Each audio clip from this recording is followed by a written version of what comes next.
Vous avez une idée, un projet pour la Haute-Marne ? Inscrivez-vous au concours Les idées inspirées avant le 30 septembre sur idées-inspirées.fr et tentez de remporter un soutien financier et matériel du département. Le département de la Haute-Marne vous présente votre journal. Homer Phone Reports, c'est la réparation de votre téléphone, le remplacement de vos batteries et l'achat de tous vos accessoires indispensables. 38 rue du Docteur Mougeot à Saint-Dizier.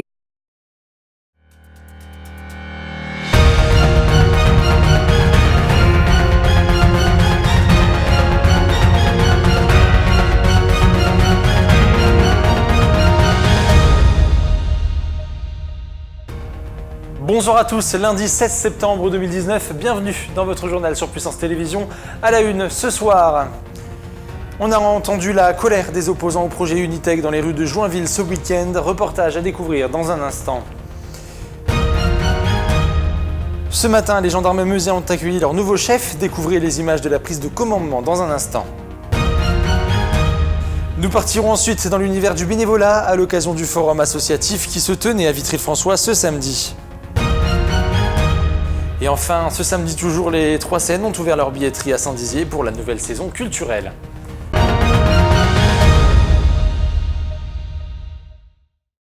Merci à tous de regarder le journal de Puissance Télévisions et on commence avec cette information. Vous avez déjà entendu certainement parler du projet Unitech. À Joinville, ce groupe américain souhaiterait s'implanter dans la campagne haut-marnaise pour installer une blanchisserie nucléaire. Il s'agirait donc de plusieurs tonnes de linge contaminé par an dans la région. Ce projet a de nombreux opposants, comme vous allez le découvrir au travers de ces images du rassemblement qui s'est tenu ce samedi. Julien Carré et Lucas Garcia. Ce samedi après-midi, plus de 600 personnes ont investi les rues de Joinville afin d'exprimer leur mécontentement face au projet Unitech.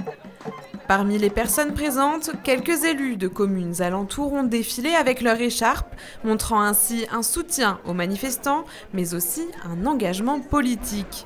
J'ai beaucoup de doutes sur la nocivité potentielle de la future laverie Unitech.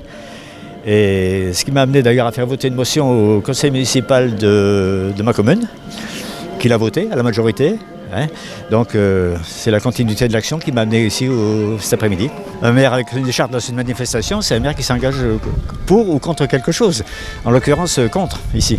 Les manifestants ont fait une marche de quelques kilomètres ayant pour arrivée la commune de Suzannecourt, lieu où devrait être construit la laverie.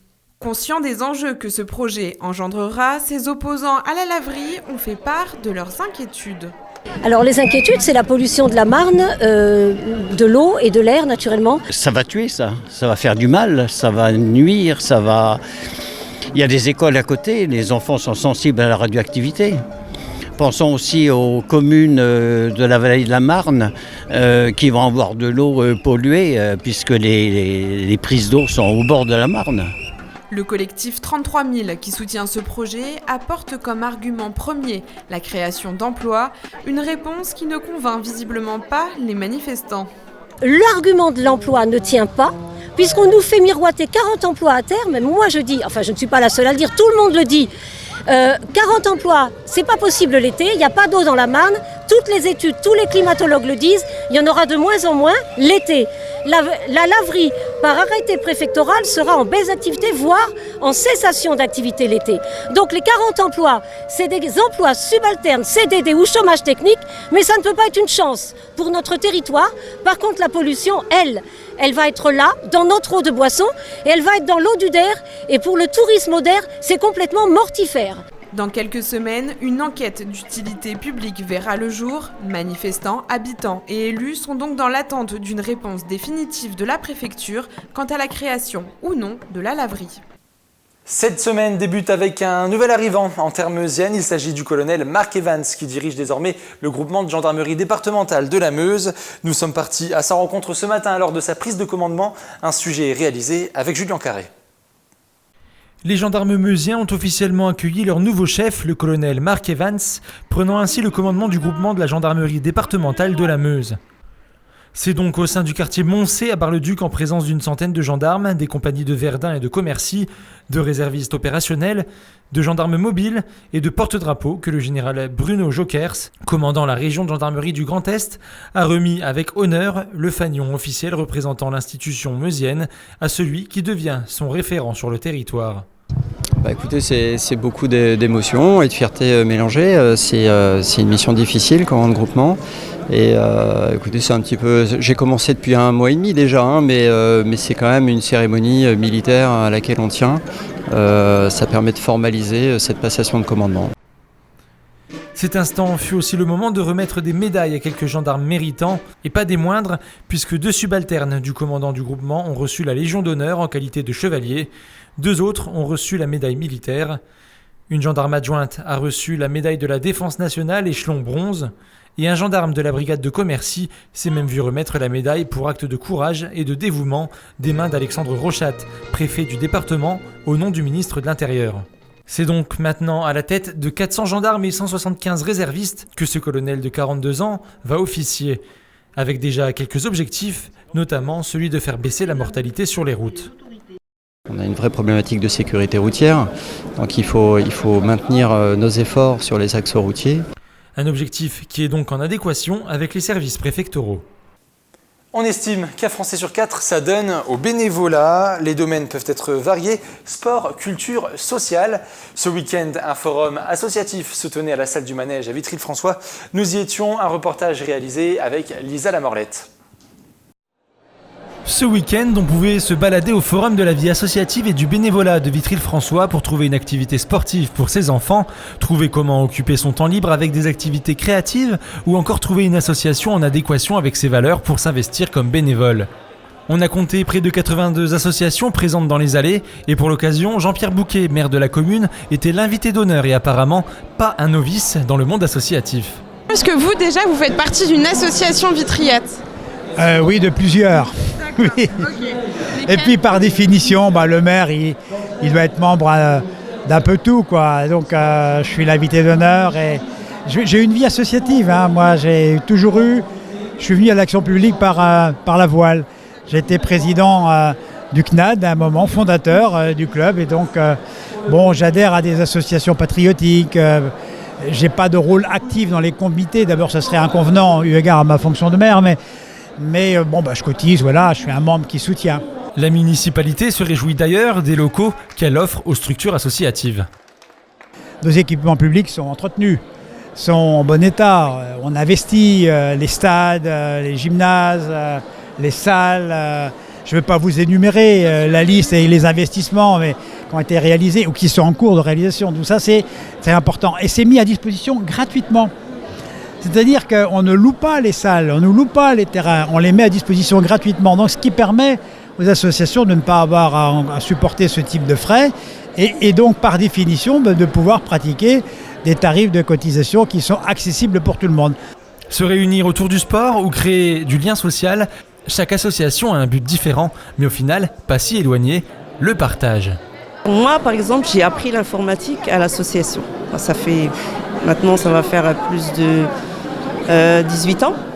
Mais l'association existe depuis 1999. Ça va faire 20 ans maintenant. Cette association, en plus d'un échange de savoir, c'est un moyen de tisser des liens avec le quartier de la Haute-Borne. Par exemple, madame Brigitte, elle habite à Maison-Champagne. Et Marinette, elle habite le Hamois, c'est Vitry. Moi, j'habitais donc dans le quartier. Là, j'ai déménagé pour des raisons qui m'appartiennent. Et donc, mais j'y suis toujours. Bon, c'est pas pour autant que, parce que je suis partie, que j'y reste plus. Enfin, s'investir dans une association, c'est passer beaucoup de temps hors de chez soi et un réel dévouement personnel. Il n'y a pas du tout de salariés, on n'est pas rémunéré, c'est vraiment sur notre temps, notre temps personnel. Ouais. On fait pas attention à ce qu'on peut faire à côté, dépenser, les trajets, on ne fait pas attention à tout ça en fait. Nous, tout ce qu'on veut, c'est partager notre passion et on s'investit un maximum pour tout le monde. Les associations sont toujours à la recherche de nouveaux adhérents, mais aussi de bénévoles, alors n'hésitez pas à les contacter tout au long de l'année. Et avant de terminer ce journal, je vous propose de revenir en images sur l'ouverture de la billetterie de la nouvelle saison culturelle des Trois Seines à Saint-Dizier. Vous allez le voir, il fallait s'armer de patience pour avoir les places. Reportage de Audrey Tézan et Lucas Garcia. Depuis hier matin, la billetterie des Fuseaux de Saint-Dizier est officiellement ouverte. Les futurs spectateurs peuvent désormais acheter les billets pour leur artiste préféré ou souscrire à un abonnement leur permettant d'assister au spectacle de leur choix. La nouvelle saison culturelle a démarré le vendredi 6 septembre avec le spectacle Speakeasy qui a fait salle comble. Face à la demande grandissante du public, des mesures de sécurité et d'organisation nouvelles ont dû être prises. Alors c'est une organisation particulière, inédite chaque année.